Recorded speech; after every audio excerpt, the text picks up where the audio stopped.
আমনে লেগে কিচ্ছু আটকাবে না, কেউ না, নাফরমান দুনিয়া, দুনিয়া ধোকা, দুনিয়া ধোকা।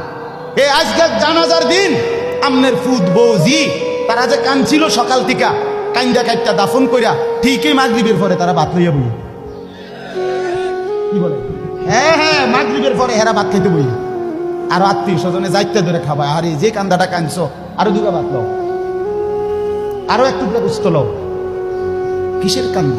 ধোকায় দুনিয়া, ধোকায়।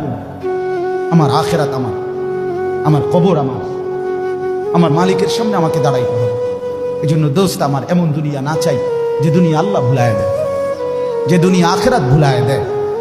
এমন কামাই করা না চাই যে কামাই নামাজ ছেড়ে দিতে হয়। কেন ছাড়বেন নামাজ? দুনিয়া করেন, কোনো মানা নাই। আল্লাহ তাআলা দুনিয়া বাদ দিতে নিষেধ করছে। দুনিয়া বাদ দিলে আপনি নেক আমল করবেন কেমন? দুনিয়াতে না থাকলে আপনি সেজদা দিবেন কেমন? শরীর সুস্থ না থাকলে আপনি নামাজ পড়বেন কেমন? হ্যাঁ, তাইলে দুনিয়া অর্জন করতে, কামাই করতে নিষেধ করে না, আল্লাহকে ভুলতে নিষেধ করছে, আখেরাত ভুলতে নিষেধ করছে, হারাম করতে নিষেধ করছে। আল্লাহ বলছে হালালের মাধ্যমে বান্দা আমি তোমার সমস্ত জরুরত পূরণ করতে সক্ষম। সক্ষম কিনা বলেন না? সক্ষম। বছরের পর বছর অসংখ্য মানুষ হালালের মাধ্যমে দুনিয়ার জরুরত পূরণ করছে।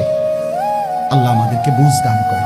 আমার নওজোয়ান সাথীরা, আমার বাপ, আমার ভাই, আমার বন্ধু, নিজের দিকে নজর দেন, ছেলেটার দিকে নজর দেন, মেয়েটার দিকে নজর দেন, আখেরাতের ফিকির করেন। দুনিয়া এই ঘর বাড়ি খাট পালং সোফার মিলাইয়া তার চাইতে বেশি উত্তম হবে আখেরাত মিলা। দুনিয়াও হয়ে যাবে,